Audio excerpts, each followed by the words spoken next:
Hey everybody, it is Tom from Regal Robot. Thanks for joining us. If you are new to our channel, please consider liking and subscribing. We are here today to talk about Nien Nunb, who is the latest in our archive collection. This is a collection of maquettes and props and replicas that are scanned off of the original props at the magical archives. Today we'll be talking with David Carson. He was the person that came up with the concept for Nien Nunb, made the original concept maquette, and also sculpted the life size. And very soon Regal Robot will be offering copies of that maquette as part of a very special 40th anniversary of Return of the Jedi edition. It is a signature edition with David. I'm so glad that we got to sit down and chat today, and I'm happy to share that with you now. In the case of Nien Nunb, I actually just started pushing clay around, and it wasn't nothing was coming of it. And so I turned it upside down and I thought, oh, that's interesting. And I actually then finished it, and that turned into Nien Nunb. So that was definitely designing as I sculpted. So yeah, and he was just an idea. It was a surprise to me that he turned out to be the co-pilot. Oh yeah. It was just he was just another monster when I was making him. He was just number 9 or whatever there, you know. Right. He was creature number 9. Yeah. So it's interesting. So Nien Nunb is upside down. That's awesome. He started out, yeah. Sometimes you need to do that though. So here's a question about him. On the top of his head, he looks like he has residual for like either horns or antenna or something. He's got really little round nubs that look like they were smoothed over. No idea. Yeah. No idea. Wouldn't surprise me if that was something that changed along the way. It could be. I don't. The main thing I remember about him is is the nostrils, where I thought, what if they just keep going and they actually turn into these flaps? And that was the thing I liked about him.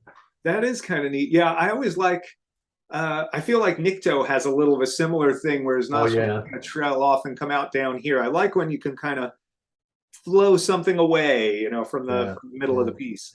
It was fun. You know what? Once we were done with the maquettes and we started making the full-size masks and costumes, that was the first time I'd ever worked with wet clay.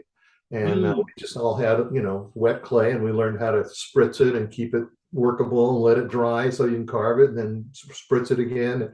I really enjoyed the wet clay, and that was a brand new experience. I remember the first time I started using that, and it was like I had sculpted in oil-based clay, full-size heads and everything. Right. And somebody was like, "You look like you're fighting your material. Try this." And it was the wed clay from the EM 237, whatever it is. And it was just like, oh, okay, you know, this is a lot better. And I love that it just, as you get closer to the finish line, it hardens up and can take more detail. Like it really grows with you. And you can bring it back to soft again with, you know, with the spritzer. So I did like that. All the maquettes were done with Sculpey, which has, you know, Sculpey's got a lot of memory, and you have to really, it's like not sculpting with Starburst. Yeah. Have the full scale Nien Nunb was something you sculpted as well. Yeah.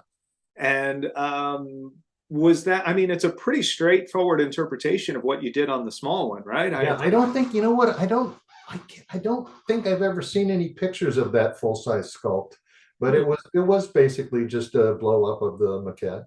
When you're working on someone else's design versus your own, do you feel more freedom to play with the design in one case or the other? No, I don't recall that. I mean, mostly if a maquette's been approved by George, you kind of want to be faithful to that, whether you sculpt it. I mean, I wouldn't take it upon myself to change the design simply because I started the maquette. Right. You know, if George approved it, I assume that's what he wants. So, yeah, the man's cutting the check. You might as well. Anybody who's watching, obviously the reason that we've been talking is because of our Nien Nunb edition that's coming out for the 40th anniversary of Return of the Jedi. These will be available for just 40 hours starting on May 25th, so visit regalrobot.com today. You can see more photos and you can learn how to add one of them to your collection. But for everybody watching and myself, thank you for all the art you did that has inspired us, and for taking so much time to talk today. My pleasure. So again, for anybody watching, please like and subscribe. Look Dave up on where he's next. I never know where this is going to be when they do the final, but look him up on IMDb. Look at all the cool things he's done. And please go to regalrobot.com/Star Wars. sign up for our newsletter, learn about all the cool maquettes and things we're doing. And there's going to be more of these interviews coming too. So give that subscription a hit, and we'll see y'all soon. Thanks, everybody. Thank you, Dave. Thanks, Tom.